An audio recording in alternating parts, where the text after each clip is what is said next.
जी अस्सलाम वालेकुम। आज का टॉपिक नाकारा गुर्दे, रीनल फेलियर। ये है जी आज का हमारा टॉपिक। पाकिस्तान में किडनी से रिलेटेड डिजीज़ हैरत अंगेज़ तौर पे बढ़ रही हैं।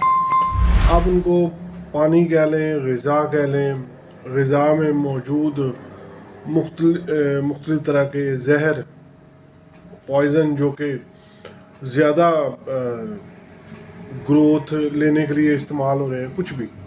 तो सबसे पहले हम देखते हैं कि इसकी कॉजेज़। ट्रामा हो सकती है जी इसकी कॉज, कोई चोट लगी है,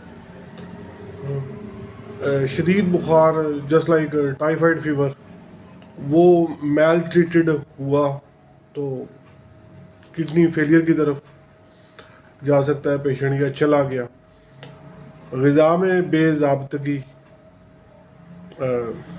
इस तरह की ग़िज़ा का बार बार खाना, ख़ास तौर पे हॉस्टल लाइफ गुजारने वाले या दूसरे शहरों से जो आए हुए हैं, उन्होंने खाना बाहर से खाना है।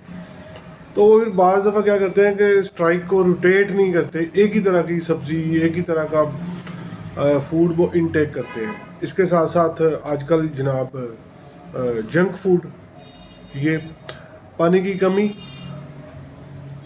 तो ये इसकी मोटी मोटी मैंने आपको कॉजेज़ बता दी।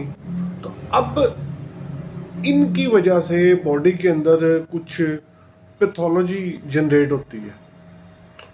वो पैथोलॉजी आप उसको मुख्तलिफ तरह की टर्म्स दी गई हैं, और जब ये पैथोलॉजी जनरेट होती है तो हमें पता 3-4 इसकी मेजर अलामात हैं जिनको देख के हम ये अंदाज़ा कर सकते हैं कि पेशेंट है जौन सा वो किडनी फेलियर की तरफ जा रहा है, इसको किडनी डिजीज़ है, इसको क्रोनिक रीनल फेलियर बोल लें, आप एक्यूट बोल लें।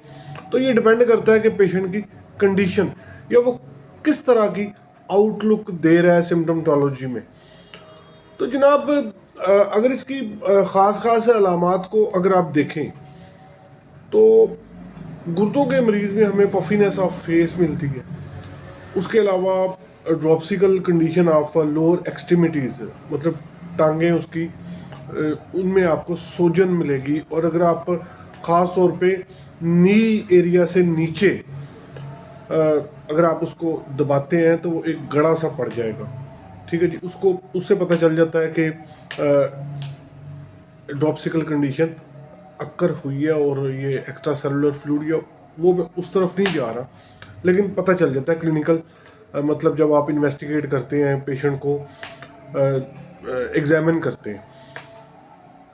इसके अलावा किडनी के मुकाम पे दर्द दोनों गुर्दों में या एक गुर्दों में, लेकिन सबसे ज़्यादा जो हमारी मुआवनत करता है वो 2-3 तरह के टेस्ट हैं, और उसमें सबसे जो सी ज़्यादा मैं जिस पे जोर देता हूँ वो यूरिन का एनालिसिस है। कंप्लीट एनालिसिस अगर हम करवाएं तो उसमें मौजूद मुख्तलिफ तरह के पार्टिकल्स हमें बता देते हैं कि किडनी की क्या सिचुएशन अंदर चल रही है, या फिर कि what kind of pathology behind it. तो दोस्तों टेस्ट में हम आरएफटी का टेस्ट करवाते हैं। ये मोस्टली जीएफआर बताता है या फिर क्रिएटिनिन की मिकदार ब्लड में बताता है। तो क्रिएटिनिन 1.1 नॉर्मल तस्वुर किया जाता है। वैसे तो आजकल वो एक ही गिनते हैं, लेकिन मैं इसको थोड़ा सा मार्जिन देता हूँ। मैं 1.2 तक इसको मार्जिन देता हूँ कि ठीक है, अगर हम 1.2 1.3 में भी अगर डाइटरी प्लान स्ट्रिक्ट कर लें तो पेशेंट बेहतर हो जाता है। ये मैं अपने क्लिनिकल एक्सपीरियंस की बिना पे आपको बता रहा हूँ। यूरिन एनालिसिस में अब आपने गौर करना है जो काम की बातें हैं। यूरिन में हमें एक तो उसकी स्पेसिफिक ग्रेविटी है वो ज़्यादा मिलती है। यूरिन गदला, उसमें एपिथेलियल सेल्स, उसमें हमें प्रोटीन मिलती है जिसको प्रोटीन यूरिया बोलते हैं। इसी में हमें ऑक्सलेट बहुत ज़्यादा, हाइपर ऑक्सलेट यूरिया, ठीक है जी। इसी में हमें कीटोन कीटोन यूरिया, ये भी एक कंडीशन है जो हमें बहुत जल्दी मेडिसिन तक पहुंचा सकती है कि इसके पीछे हम जो हिडन पैथोलॉजी है वो भी एक्सपोज हो जाती है कीटोन यूरिया या ऑक्जेलेट यूरिया में। इसके अलावा जनाब ब्लड के लिए हमने पहले जिक्र कर लिया कि आपने RFT करवाना है। इसके साथ साथ आपको RBCs मिल सकते हैं बहुत ज़्यादा मिकदार में। तो ये कुछ चीज़ें हैं। इसका यूरिन में इनकॉन्टिन्यूंसी, अर्जेंसी बाज है, फिर जलन यूरेथ्रा में बिफोर और आफ्टर मैच्योरेशन, बाज़ तो ब्लड भी पेशेंट वो भी शिकायत होती है कि ब्लडी यूरिन हमें मिलता है। रिपोर्ट में बाज़ दफ़ा पेशेंट कहता है कि मेरा यूरिन नॉर्मल है, लेकिन रिपोर्ट बता रही होती है कि RBCs आ रहे हैं और काफ़ी ज़्यादा मिकदार में आ रहे हैं। इसी तरह एपिथेलियल सेल्स भी वो बता देता है। फिर ग्लूकोज अगर वो आ रही है यूरिन में, वो भी मेंशन हो जाएगी कंप्लीट एनालिसिस में। तो दोस्तों ये जो मैं उस तरफ नहीं जाऊंगा कि ग्लोमेरुलस में ये हो गया है कि वो हार्ड हो गया है जनाब, या मैं इस तरफ नहीं जाऊंगा कि कीटोन एसिडोसिस हो गया है या ऑक्जेलेट क्यों बढ़ गए हैं। वो तो फिर वो तो वीडियो फिर बन जाएगी घंटे की कि पहले मैं इसकी पैथोलॉजी आपको हर एक इंडिकेशन के पीछे क्या है वो बताऊं। मैं सिर्फ टच करके आपके लिए कुछ सवालात छोड़ूंगा कि आप खुद भी स्टडी करें, इसको देखें कि अगर ऑक्सल यूरिया है तो क्यों है, अगर कीटोन यूरिया है तो क्यों है, अगर प्रोटीन आ रही है तो क्यों आ रही है, बॉडी क्यों मतलब अपनी ही फैट को या फैटी एसिड को क्यों क्या हुआ बॉडी के साथ कि उसने अपनी ही फैट को खाना शुरू कर दिया। तो जनाब ये मैं आपको हिंट दे रहा हूँ, आप इनको स्टडी करें ताकि आपके भी कुछ मेमोरी इम्प्रूव हो। तो ये सूरत हाल है। सबसे पहले जो इसमें एहतियात की ज़रूरत है वो ये है कि आप डाइटरी प्लान देखें, हाई ऑक्जेलेट जो सी फूड है उसको रोकें। अब ये आप गूगल सर्च कर सकते हैं कि कौन कौन सी फूड्स में फल हैं, सब्जियां हैं, ये क्या क्या। हिंट के लिए इतना ही बताऊंगा कि पालक या चिकंदर ये हाई ऑक्जेलेट में शुमार होती है, ठीक है जी। तो किडनी पेशेंट को अवॉइड करवाएं सख्ती के साथ। इसी तरह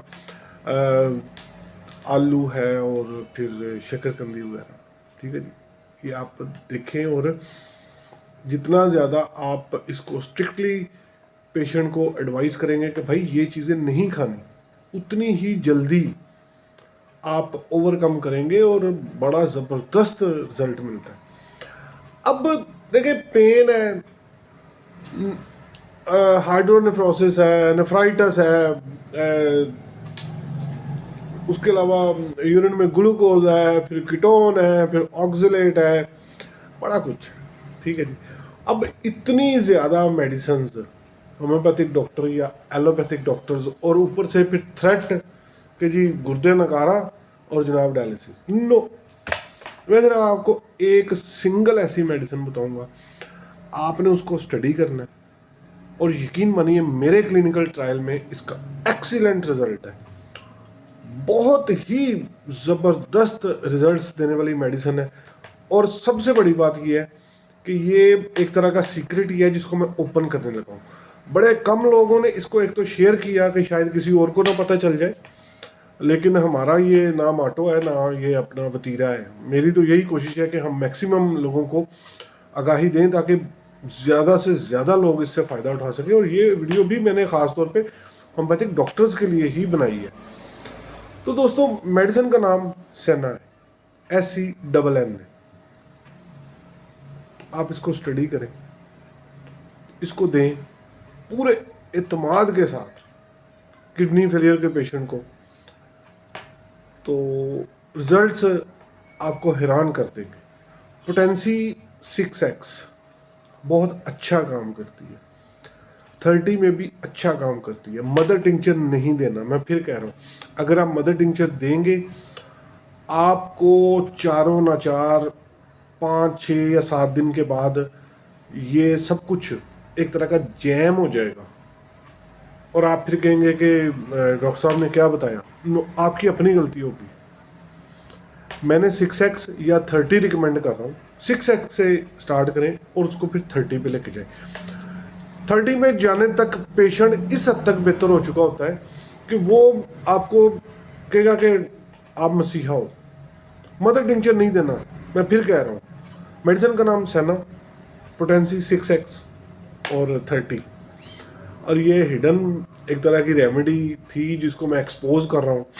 हो सकता है डॉक्टर्स के अपने क्लिनिकल प्रैक्टिस में हो, लेकिन ये शेयर वगैरह नहीं किया इन लोगों ने ना किसी ऑनलाइन या सोशल मीडिया प्लेटफॉर्म पे या लेक्चर्स में छुपा के रखा हुआ है। मैं इसको एक्सपोज कर रहा हूँ और आप इसको सबसे पहले स्टडी करें इस मेडिसिन को और फिर इसको यूज़ करवाएं।